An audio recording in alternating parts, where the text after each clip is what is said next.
Okay, so here we go. I started watching Kaiju number 8 recently. Love it, by the way. When I was uploading the Ninja Kamui content, I was gonna say I was mad at y'all because ain't nobody tell me be on the lookout for this show right here, man. Kaiju number 8. I was actually doing my research and getting clips for Ninja Kamui when I ran into the video. The opening sequence for Kaiju. Can you believe these people got, hear me out, these people got Young Blood and One Republic to be on their intro and outro soundtracks. The music fire. Like, I gassed up Kamui's opening because it was so good. It deserved it. But man, been thinking that I need isolation, all this devastation. That show was a hit as soon as I heard the music. Cause someone please save my life. Anyways, we back, baby. Y'all know, always, if I miss anything, let me know in the comments. Leave a comment down below. Let me know what you're thinking about the video and the show. The comment section open to any and everybody. So let's hear it. Okay, listen, I have not read the manga. I'm pretty sure most have not read the manga. So I don't want it to be like, oh, this guy doesn't know what he's talking about. It's entertainment. You know, you got that one guy, we all on season 1 anime, and he's on what would be season 5 manga. Come telling us how we beneath him and stuff. People have different opinions. I understand that. When it comes to anime, everything ain't for everybody. You're not gonna please everyone. That being said, so far, this show has done a fantastic job. It's high-paced, not too psychological, very funny. 8 or 9 episodes in, it's already a good time. Like I said, I haven't paid attention to the manga, so I can't speak on the longevity aspect of the franchise and what's all happening right now on paper and what's supposed to happen, but this anime is very entertaining. Let's get into the story itself. Bro, it's a 30-something, 32 to be exact. The main character is a 32-year-old guy who works for a cleanup crew, taking care of the remains of the destroyed kaiju. Big-ass monsters. Matter of fact, they all shapes and sizes. And they all dangerous. Even though he takes pride in the street sweeper job, this is not what he wants to be doing with his life. We all know that feeling. He wants to be in that kaiju defense force, but he's failed the exam so many times, he just done gave up. Now, captain of the 3rd division of this force just so happens to be a childhood friend of our main protagonist. She's a badass too, obviously. So he got that Naruto believe it, I will be in the force next to you. Like right next to you, side by side. I just gotta figure out a way to get in there first. His chances ain't looking too good either. Look at this behemoth of a monster. They told him, yeah, had that cleaned up by Friday. In what world? Now, Mina 27. Mina is the childhood friend I mentioned. Either she 27 now or she achieved captain rank at 27. Either way, she 27. Looking at her get all the glory on TV got him thinking this can't be it. I gotta do more. In comes Ichikawa, our fantastic co-star who I believe is only 18 years old. Now the moment, like the very moment he was placed on camera, I was like, this guy is gonna be a smart ass, he's gonna be bad news. Complete opposite.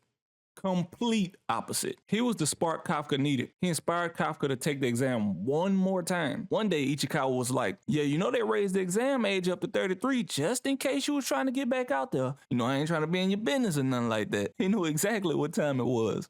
Now, usually if I had hopped on this show when it first came out, it'd have been week by week. I would break down almost every episode with some fun commentary. But this vid, I think I wanted to just explain what the show was and introduce it. Now that I've caught up in the series, future videos might be 2-episode breakdowns and stuff like that. One thing I want to give the show credit for is how funny it is. It can be normal dialogue one frame, then completely off their rocker the next. One of my favorite characters, obviously being this early on, is the first real villain, Kaiju number 9. But before I get to yapping about number 9, let's talk about Kaiju number 8.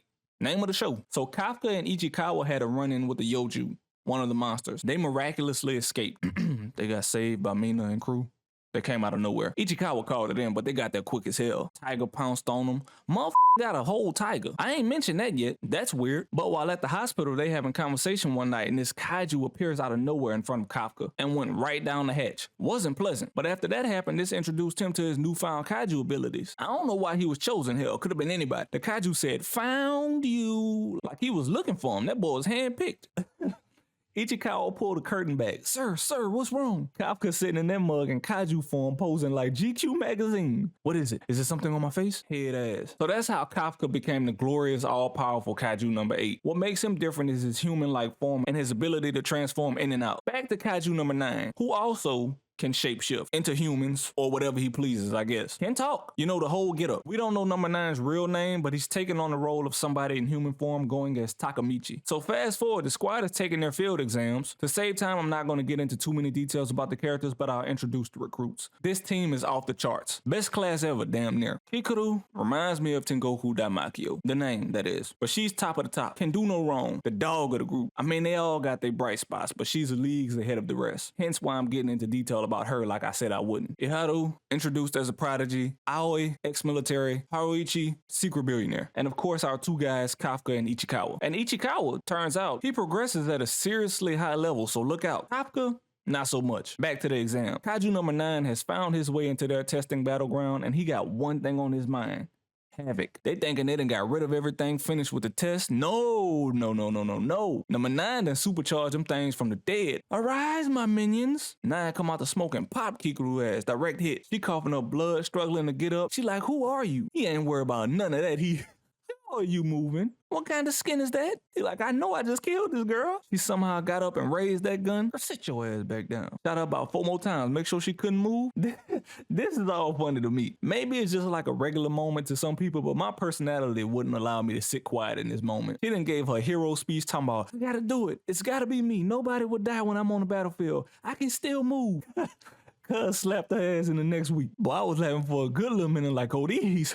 Oh, they for real. Y'all better bring in the big guns. She kept getting up and kept getting slapped down. That thing turned her arm into a music note. So this is a great time to, obviously she almost died. Somebody had to come save her. And that savior was none other than Kafka. Now, Kafka, despite being the weakest and bottommost recruit out there, is holding a major secret, obviously. He's Kaiju number 8. Yeah, in a perfect world, he can go around flaunting that kind of information, but not here. They would kill him immediately. Or try. The only person who knows he's number 8 is Ichikawa. And now Kikuru, he had no choice, right? So as of now, those are the 3 holding that secret. Over time, of course, I would say it's safe to assume that they would accept the fact that they'll need him at some point, so yeah. Number 8 also seems to be the second coming of One Punch Man, cause boy, he packing some power in that right hook. All it takes is one swing on these regular kaiju. Back to number 9 being hilarious. This thing sitting in a random bathroom stall watching the news with some headphones hooked up. The reporter says multiple injuries, no fatalities. He like, oh hell no, that can't be true. That's just not possible. 0?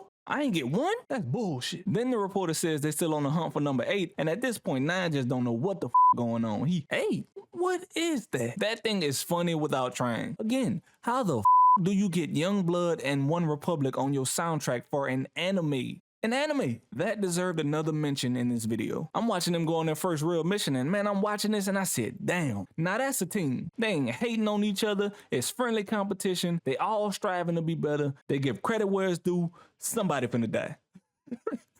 Somebody finna die. It's too good to be true. And right on cue, Iharu and Ichikawa get trapped by number 9, and it's looking like it's good and over. We find out 9 has been holding back, and right when he finna kill him, Kafka show up. And guess what? He been holding back too. Beat the brakes off number 9. All these numbers feel like a Kids Next Door video. Anyways, boy, what the